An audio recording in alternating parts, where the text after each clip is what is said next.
요한계시록 공부입니다. 오늘은 요한계시록 14장 6절부터 20절 말씀이고요. 마지막 재앙과 추수에 대해 공부하겠습니다. 성경을 읽습니다. 또 보니 다른 천사가 공중에 날아가는데 땅에 거주하는 자들 곧 모든 민족과 종족과 방언과 백성에게 전할 영원한 복음을 가졌더라. 그가 큰 음성으로 이르되 하나님을 두려워하며 그에게 영광을 돌리라. 이는 그의 심판의 시간이 이르렀음이니 하늘과 땅과 바다와 물들의 근원을 만드신 이를 경배하라 하더라. 또 다른 천사 곧 둘째가 그 뒤를 따라 말하되 무너졌도다 무너졌도다 큰 성 바벨론이여 모든 나라에게 그의 음행으로 말미암아 진노의 포도주를 먹이던 자로다 하더라.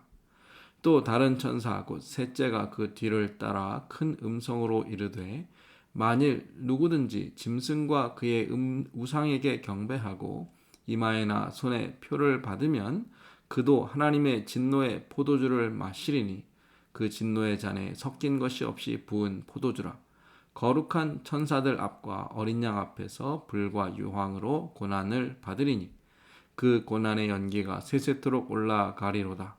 짐승과 그의 우상에게 경배하고 그의 이름표를 받는 자는 누구든지 밤낮 쉼을 얻지 못하리라 하더라. 성도들의 인내가 여기 있나니 그들은 하나님의 계명과 예수에 대한 믿음을 지키는 자니라. 또 내가 들으니 하늘에서 음성이 나서 이르되 기록하라. 지금 이후로 주 안에서 죽는 자들은 복이 있도다 하시매 성령이 이르시되 그러하다. 그들이 수고를 그치고 쉬리니 이는 그들의 행한 일이 따름이라 하시더라. 또 내가 보니 흰 구름이 있고 구름 위에 인자와 같은 이가 앉으셨는데 그 머리에는 금면류관이 있고 그 손에는 예리한 낫을 가졌더라. 또 다른 천사가 성전으로부터 나와 구름 위에 앉은 이를 향하여 큰 음성으로 외쳐 이르되 당신의 낫을 휘둘러 거두소서. 땅의 곡식이 다 익어 거둘 때가 이르렀음이니이다 하니 구름 위에 앉으신 이가 낫을 땅에 휘두르매 땅의 곡식이 거두어지니라. 또 다른 천사가 하늘에 있는 성전에서 나오는데 역시 예리한 낫을 가졌더라. 또 불을 다스리는 다른 천사가 제단으로부터 나와 예리한 낫 가진 자를 향하여 큰 음성으로 불러 이르되 네 예리한 낫을 휘둘러 땅에 포도송이를 거두라. 그 포도가 익었느니라 하더라. 천사가 낫을 땅에 휘둘러 땅에 포도를 거두어 하나님의 진노의 큰 포도주 틀에 던짐에 성 밖에서 그 틀이 밟히니 틀에서 피가 나서 말 굴레까지 닿았고 1600 스다디온에 퍼졌더라. 아멘. 새 천사가 전한 복음 이렇게 시작하는데요. 이제 요한계시록의 마지막 부분에 도달하고 있습니다. 드디어 하나님의 그 때가 이르는 것이죠. 새 천사가 전한 복음은 무엇일까요? 세 가지 말을 각각의 천사가 하고 있는데요. 하나는 하나님의 심판의 날이 이르렀다는 것이고, 두 번째는 이어서 큰 성 바벨론이 무너졌고 그 성과 함께 하나님의 말씀이 아닌 짐승과 우상에게 경배한 자들이 심판을 받게 됩니다. 모두가 들어야 할 복음이죠.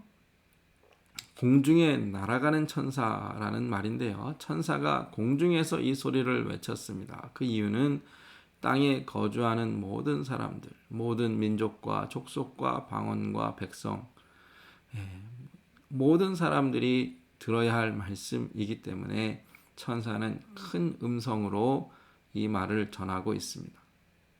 처음 복음이 선포되었을 때, 이 땅에 예수 그리스도께서 오셨을 때에도 천군 천사들이 공중에서 하늘에서 이 복음을 외쳤고 또 이 복음을 받은 성도는 교회는 예수 그리스도의 명령에 따라 모든 족속과 방언, 모든 민족, 모든 사람들에게 땅끝까지 복음을 전파할 사명을 주셨습니다. 이제 마지막 이 심판, 하나님의 날이 예수님의 재림이 임하는 그때에도 하나님께서는 이 말씀을 이 땅에 사는 모두에게 전파하십니다. 복음인데요. 그런데 이 복음의 내용이 무엇입니까? 하나님의 공의입니다. 우리가 잘 알고 있는 복음은 예수 그리스도의 십자가와 부활, 죄를 회개한 모든 자들에게 주시는 용서와 구원, 또 하나님을 예배하는 그러한 예배자로서 하나님의 백성의 삶으로의 초대인데, 오늘 요한계시록에 나오는 복음은 비록 주님의 십자가와 구원의 메시지는 나타나 있지 않아 보이지만 이도 또한 복음인데, 그 이유는 하나님의 공의가 그 복음의 핵심이기 때문입니다. 하늘과 땅과 바다와 물들의 근원을 만드신 하나님을 경외하고 그에게 영광을 돌리며 그를 경배하라. 이것이 천사가 전한 첫 번째 복음입니다.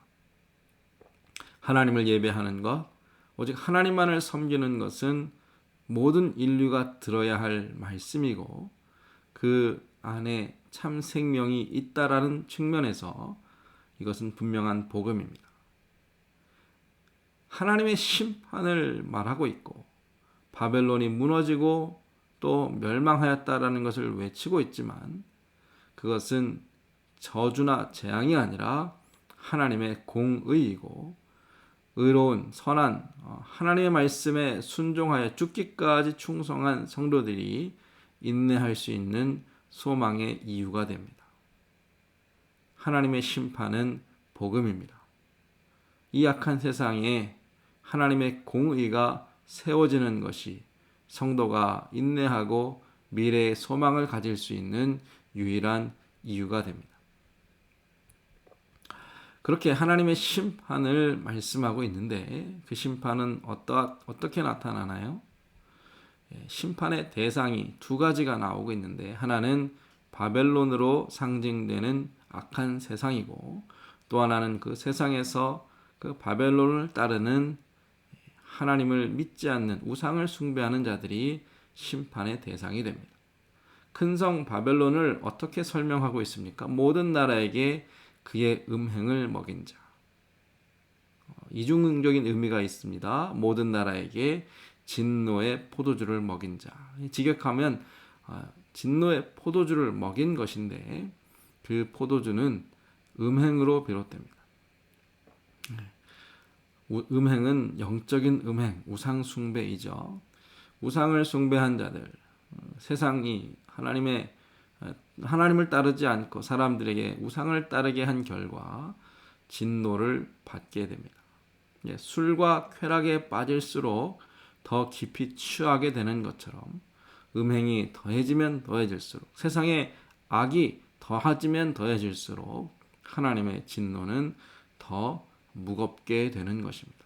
바벨론이 사람들에게 먹인 포도주는 음행이었지만 결과적으로는 하나님의 진노를 먹인 것입니다. 세상의 쾌락과 즐거움과 이 땅의 즐거움을 찾던 사람들은 결국 자신들의 행위로 말미암아 더 무서운 하나님의 심판을 받게 될 것입니다. 그렇기 때문에 우상 숭배자들, 짐승과 우상에게 경배한 자, 바벨론의 삶을 살았던 자들은 하나님의 심판을 받게 되는데, 그들이 받을 심판이 무엇입니까? 하나님의 진노의 포도주를 마시게 될 것이고, 그것은 세세토록 고난을 받는 것이며 밤낮 쉼을 얻지 못하는 것입니다. 이런 측면에서 오늘 묘사되는, 설명하시는 심판은 영원한 심판이고 완전한 심판입니다. 영원한 심판이라는 것, 고난의 연기가 세세토록 올라간다, 또 밤낮 쉼을 얻지 못한다 그랬어요. 하나님의 심판이 임하게 되면 그 고통은 멈추지 않고 한시적인 것이 아니라 끝이 없는 영원한 것입니다. 완전한 심판. 그래서 진노의 잔에 진노의 포도주를 부었다. 하나님의 진노, 하나님의 죄에 대한 그 공의로운 진노가 거듭 강조되고 있고요. 또한 그 포도주는 섞인 것이 없이 부은 포도주라 그랬는데, 보통 술에 물을 타서 그 도수를 맞춘다고 하죠. 그런데 이 포도주는, 하나님의 진노의 포도주는 원액 그대로 완전한 그래서 독한 그 술을 마시고 취해서 다시는 일어날 수 없는 상태에 이르는 것처럼 하나님의 마지막 심판, 최후의 심판은 다시는 용서와 구원이 허락되지 않는 완전하고 영원한 심판이 됩니다. 그 심판의 날을 이르기 전에 우리는 그 음성을 듣고 회개함으로 하나님을 섬겨야 하는 것입니다. 알곡은 곶간에 쭉정이는 불에, 유명한 말씀이죠. 예수님께서도 말씀하셨고 성경의 곳곳에서 최후의 심판이 이르렀을 때에 하나님께서 하나님의 백성들은 따로 모아 곶간에 하나님의 나라에 들이시고 그러나 다른 쭉정이는 불에 던져 태우시리라 하셨는데, 오늘도 그 의미가 오늘 본문 마지막 부분에 나와 있습니다. 추수와 심판이 대조되고 있는데, 주 안에서 죽은 자는 복이 있지만 진노의 포도주를 마신 자는 저주가 있습니다. 주 안에서 죽은 자는 복이 있는 이유는 이제 이 땅의 수고를 모두 마치고 쉼을 얻을 것이지만, 진노의 포도주를 마신 자는 밤낮 쉼을 얻지 못할 것입니다. 마지막에 중요한 말씀이 있습니다. 이는 그들의 행한 일이 따름이라 그랬습니다. 지금 우리가 이 세상에서 살면서 행하는 모든 일은 그것으로 끝이 아니라 마지막에 그 모든 행한 대로 갚아주시는 하나님의 심판, 하나님의 공의가 있다라는 것입니다. 우리의 모든 행위를 아시는 하나님께서 이 세상 모든 사람들을 지금도 바라보시고 지켜보시고 그 모든 것을 잊지 않으신다라는 것을 우리는 두려운 마음으로 기억해야 합니다. 그래서 알곡 추수와 포도 심판이 서로 대조되고 있는데요. 알곡은 구원받은 성도들, 포도는 그 포도주 틀에 밟혀서 심판을 받을 사람들입니다. 어떻게 보면 참 비슷합니다. 그런데 그 안에 중요한 차이점들이 나와 있죠. 알곡 추수는 머리에 금 면류관을 쓴 인자와 같으니 예수 그리스도께서 친히 손에 예리한 낫을 가지시고 땅의 곡식이 다 익어 거둘 때가 되었을 때에 알곡 곡식을 거두어 들이십니다. 그러나 포도 심판은 하늘의 성전에서 나온 천사들, 하나님께서 보내신 천사들이 마찬가지로 손에 예리한 낫을 가지고 포도가 익었을 때에 그 포도를 수확하여 어디다 던지나요? 진노의 큰 포도주 틀에 던져 밟는다 그랬습니다.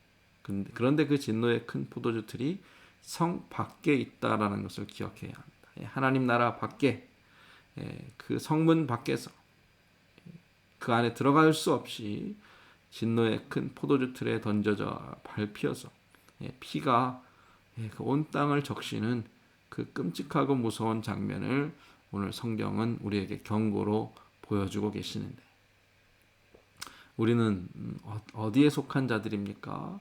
하나님께서 하나님의 이름을 우리의 이마에 새기시고 친히 그 인을 우리에게 성령으로 인쳐주신 후에 우리가 믿음으로 인내하고 고난을 견디면 하나님께서 우리를 그 나라에 이르게 하실 것입니다. 하나님의 공의가 있기 때문에 우리는 그 말씀을 믿고 믿음을 지키며 인내할 수 있는 것이죠. 이 세상에 많은 사람들이 하나님을 대적하고 성도들을 모욕하고 교회를 핍박할지라도 그들의 마지막이 어떠하다라는 것을 오늘 성경은 분명하게 말씀해주고 계십니다.